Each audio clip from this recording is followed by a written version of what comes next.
Chat, today we're going to watch a video by Will's Perspective, The Psychology Behind Ashley Graves.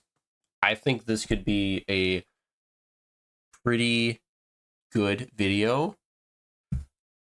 We're going to have to wait and see if it is, honestly. I haven't played the Coffin of Andy and Layla yet, but I think I will eventually. Probably next year. Well, more than likely next year, honestly. But yeah, let's just jump into it. Talk about the Graves siblings for a second. So, Ashley and Andrew Graves are the main characters in the hit game, The Coffin of Andy and Spoilers if you haven't played the game and you want to. I personally don't care about spoilers, so I'm just gonna get right into it. Layla. Now, this is a sibling duo that birthed from Mr. and Mrs. Graves, who are seen later in the game. We see them at the beginning of the journey, stuck in an apartment that has been quarantined due to a random parasitic infection. Now, instantly things turn for the worse, and we see that these aren't any ordinary siblings. They literally eat a man within an hour of playing the game.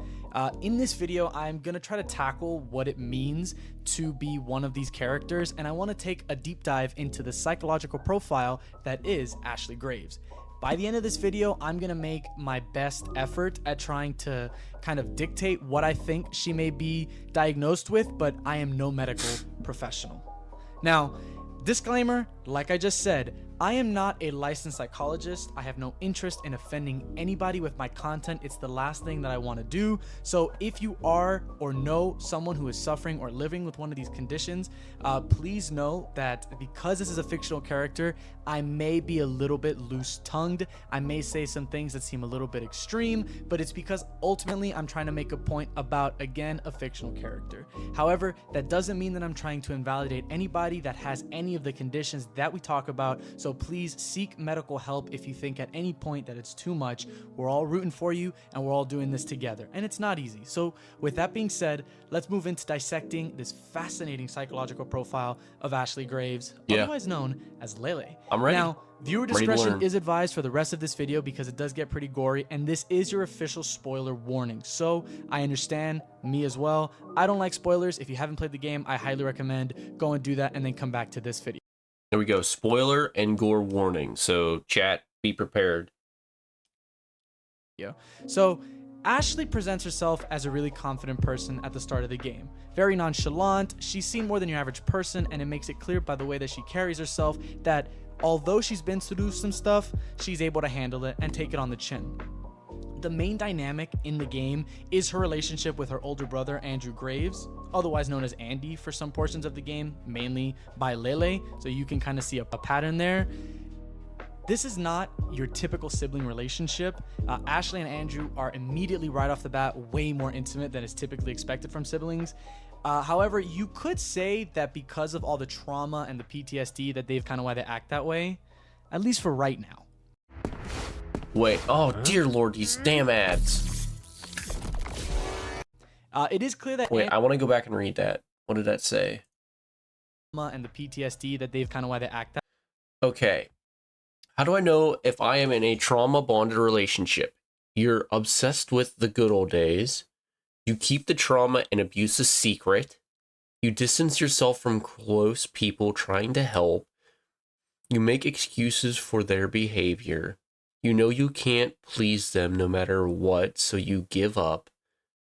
The abuser manipulates you into doubting your perception and sense of self. It feels like a drug addiction. You clearly know you're in a toxic relationship, but you are addicted. You're mistaking addiction for love. You find yourself in abusive relationships often. The abusive person escorts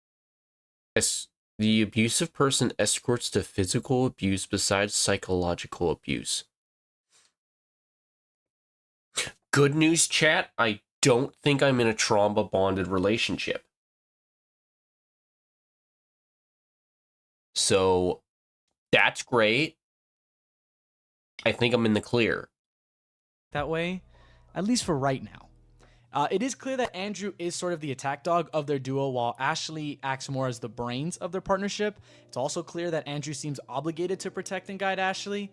On the other hand, we constantly see Ashley being insecure about the relationship and worrying about whether Andrew's only there due to not having anybody else because she drives them away from his life, or because he's kind of forced to be in that relationship. As you progress the game, you kind of see this duo murder a little girl by locking her in a chest overnight in an abandoned warehouse. And by the way, she has asthma, so she couldn't breathe. Now, the way that the characters react to this specific event kind of shapes and molds the way that they're going to be for the rest of the game. We see Andrew immediately become distressed, worried about the repercussions of what they just did, and this is one of the many times that Andrew seems to slip into almost a state of panic and is completely inconsolable. He's murmuring to himself about what could happen if they get caught. He also reflects on the guilt he feels because he was ultimately the person to put her into the chest. We also see him opine on the fact that without his presence at the warehouse and without following the instruction that Ashley gave him, his friend would still be alive. His friend, by the way, whose name is hidden for no other reason other than it's an afterthought in both of their minds at this point, her name is Nina. She would still be alive if it weren't for his actions. And he kind of begins to hate himself for this, slowly conceding away from the rest of society. This was the first time Andrew had to compartmentalize how he felt due to the actions that he himself did, guilty actions that he committed, and who was there to make sure that there was space for them? It's Ashley, right? Surprising absolutely nobody. Ashley, the fantasy woman for any man who was raised with Cartoon Network or who may have not had the best. No. Bro didn't pull that up. Surprising absolutely nobody. Ashley, the fantasy woman for any man who was raised with Cartoon Network. Whenever someone said I love goth girls, this is who they meant. Oh, fuck. Oh, no, not them calling me out. This is crazy, chat. I can't. Not right now. Or who may have not had the best relationship with their parents. No. Shit, probably both. You know, I can attest to being both. Ashley is the sane man's nightmare I and agree the with insane that. man's Both. dream. Ashley Graves uses the people around her to accomplish what she needs. She doesn't really understand what it means to genuinely care for someone because relationships to her are more of a transaction than anything else. Now, you might be wondering if I think she's a psychopath. It's definitely a possibility. I'm not going to sit here and tell you she's a psychopath, but I'm not going to disqualify it. I, however, do think that there's one diagnosis that just hits the nail. I don't think she's a psycho. I think she has a lot of problems, but I don't think she's a psycho.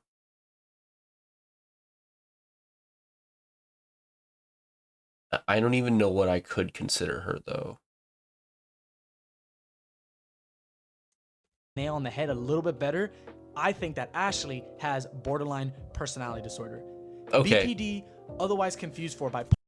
Borderline personality disorder is a mental illness that severely impacts a person's ability to manage their emotions. This loss of emotional control can increase impulsivity, affect how a person feels about themselves, and negatively impact their relationships with others. Effective treatments are available that can help people manage the symptoms of borderline personality disorder.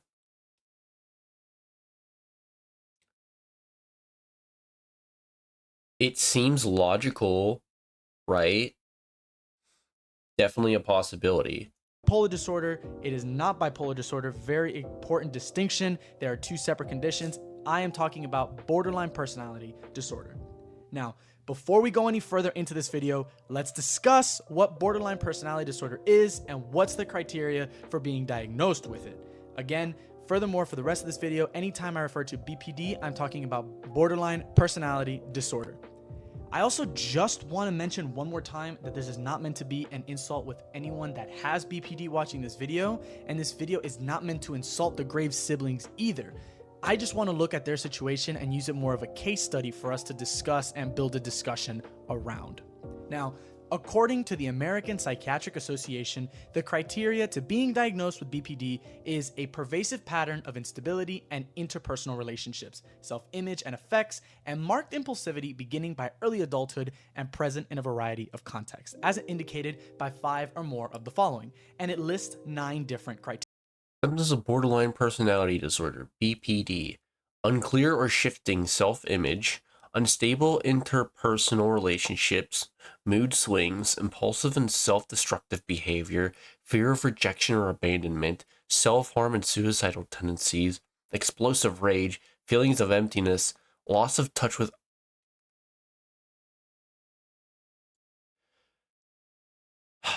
I have at least 3 of these, not gonna lie. Criteria. The first one is fear of abandonment. The second one is unstable or changing relationships. Third, unstable self-image, struggles with identity or sense of self. 4, impulsive or self-damaging behaviors. That means excessive spending, unsafe sex, substance abuse, reckless driving, binge eating. Number 5 is suicidal behavior. Number 6 is varied or random mood swings. Number 7 is constant feelings of worthlessness or sadness. 8, problems with anger, including frequent loss of temper or physically starting altercations. And finally, stress-related paranoia or loss of contact with reality. I think it's important to stress here that you don't have to meet every single one of these bullet points in order to be diagnosed. You only need to meet 5 of them, which I definitely think applies to Ashley. Earlier in the game, we hear her talk about insecurities when it comes to her looks. She's also consistently talking about how I'm at least halfway Andrew there to doesn't think having that she's pretty BPD. enough That's for crazy. him or for her, and maybe she needs to work on the way that she looks, because if not, he's gonna leave, and constantly throwing it in his face that she doesn't feel confident in the way that she looks, to the point that it becomes a problem that he needs to reassure her of. We can see the fear of abandonment, which is the first diagnostic criteria, in pretty much every scene that Ashley has any sort of internal monologue. There's multiple segments in the games where she's wondering if Andrew's gonna leave her like her parents did, and she directly tells Andrew in a scene that it's gonna get to the point that he's just gonna mold and do exactly what everybody else did to her and abandon her. So we already see that fear of abandonment very present, even with the person that she feels most confident with, right? This behavior is very common among those with BPD. If you've played the game, then you'll believe me when I say that the random mood swings kind of speak for themselves. She's seen on going on random tangents about unrelated circumstance, causing her mood to either tank completely or shift drastically. Those with BPD usually have someone that they hold close to them that I'm going to refer to in this video as an anchor. Someone that they rely on for stability, someone that relies on stabilizing them to making sure that they're okay and to guide them through some of the more difficult parts of having BPD. It's sufficiently clear through the game that Andrew is acting as her anchor. Whether it's consensual and accepted on his part or not, Ashley is worried that if she doesn't constantly have him reassuring to her that he's gonna stay, then she thinks that he's gonna leave. Of course, there is that ironic twist that every time she forces him, it's almost like insisting that he does leave. As we all know, maybe you've been with a partner who's like this, maybe you yourself have a family member or yourself are diagnosed with BPD. It's something that's commonly admitted that trying to force someone to stay in a relationship more often than not can force them out of it. So that's something that we see with this relationship here. I also think that you can see this in every scene that she says "I love you" to him. They make it a big thing in the game where she says "I love you" and he does not respond, right? Almost like he's not reciprocating that feeling. Yeah. And Ashley insists that she get an answer, that she get an "I love you" back. Yeah, that's how it goes. Yeah, people who are scared that they might lose an anchor will constantly feel the need to tell their anchor how much they are appreciated or approved, just to try to help keep that person like there in their life, right? It makes that makes sense. Yeah, I can see that. It's almost like the "I love you, I'm here, ain't I?"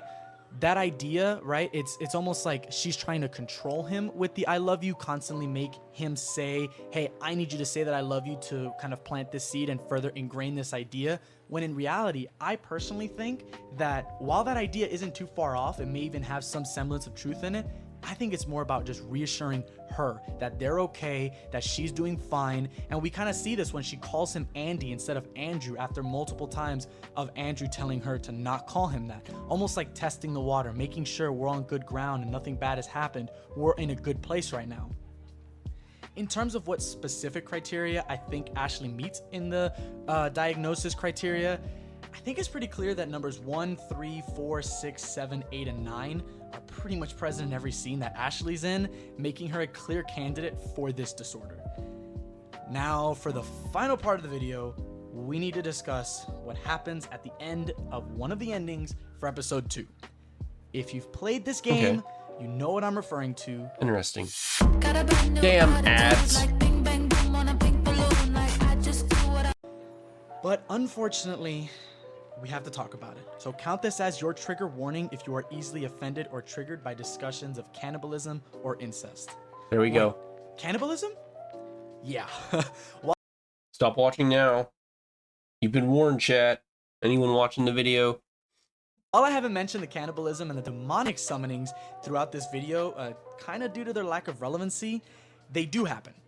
Quite often. I think about 3 times we see a demonic summoning and they eat about 3 different people, or they eat 2 people and they try or talk about eating the other 2. There aren't many characters that come into contact with the Graves siblings and live. Apart from the cult members, because there was too many people there, every other person that encountered these 2 siblings died.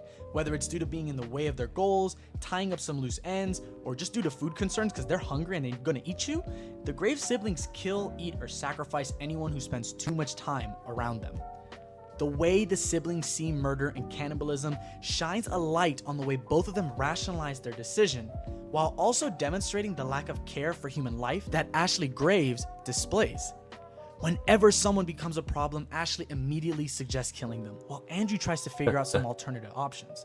However, most of the time, she just has too much of a stronghold on him. The influence that she has imparted onto him kind of kicks in and he bends to her will. It's probably that same influence that kind of leads to the siblings sleeping with each other in the vision that they both get when they lay down. While this may seem like an unnecessary and kind of troll baity addition by the developers, it really does track with how Ashley treats her brother.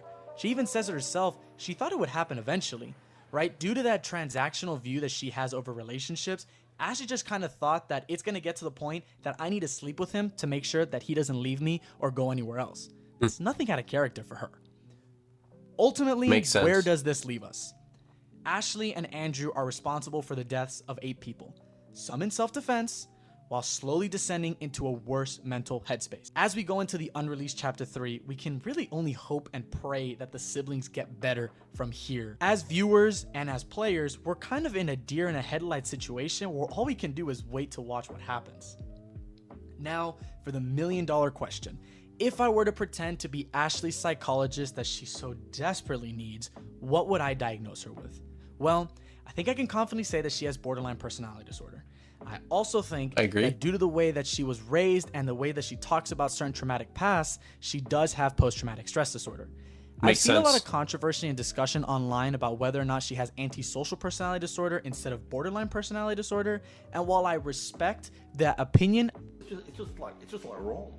The main argument that they bring up is that she isn't depressed. But if you've played the game, you've seen that she's depressed. Most of the time, she's constantly looking for affirmation of her choices, affirmation on her looks. She constantly loses confidence in herself almost at random intervals. She has these mood swings that almost in retaliation to feeling unconfident or depressed or down in a situation, she'll kind of attack the person and make them concede so that she can kind of use that to up herself. Very classic signs of someone with depression, someone with dysthymia, which is a long-term depression, and someone who has BPD. So I have to disagree. I think that 7 out of the 9 criteria very obviously fit Ashley, and I also think that you can make an argument for the other 2. Now, I do think that she uses her mental illness as a vessel to accomplish her goals without feeling remorse. That's not to say that I think she's intentionally conscious of the fact that she's doing it, which is why I am wondering if we could pose the question of whether she's conscious of her disorders and willingly commits these heinous crimes, or if her disorders prevent her from being able to understand the consequences of her action. I don't think she probably would be conscious. Because if someone's conscious of problems that they have, they're more likely to try to fix those problems, right? Now I'm not saying that she maybe doesn't and just doesn't care and just continues to live her life the way she wants. But I feel like most people, and Ashley would also fall into this category, if they know there's a problem, they're going to try to fix it. And especially with the way Ashley goes about the story. She has a problem, she tries to fix it. Even if it's her brother that ends up doing the heavy lifting for the problem, there's a problem, she fixes it, or she deals with it. So I feel like Ashley, with the way her character is, if she knew there was a problem, she would try to fix it. It may not be the right way or the correct way or the most sane way, but she would try to deal with it.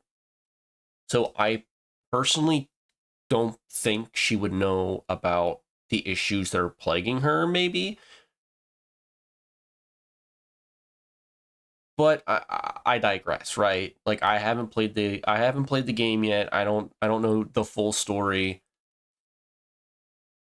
but that's just my opinion. I mean, there is a part in the game shortly after she murdered her parents in cold blood with a knife after sacrificing their soul to a demon lord. She asks, "Should I be feeling something right now?" As difficult as it might be for us to hear, you cannot That's a good point. fix her. I I think she's beyond fixing from the moment the game starts. I've seen the beginning of the game. I know a little bit of the beginning. I don't think you can save her. I think she's already too traumatized, too fucked up. She's gone years and how long with heavy shit and fucked up shit weighing on her that she's just too gone at that point. But yeah, this was a great video. I enjoyed it. If you enjoyed it, please like, comment, and subscribe to Will's Perspective. This was a great video. And I hope if Will, if this is the, I'm gonna assume, you know, Will's perspective, this is Will. I'm gonna hope that if Will ever sees me reacting to this, he's cool with it. But if not, you know, just let me know and I'll immediately take down the video. Like, that's not a problem. But great video. Please like, subscribe, and comment. Let me drop the link in chat too, in case anybody wants to go check it out for themselves.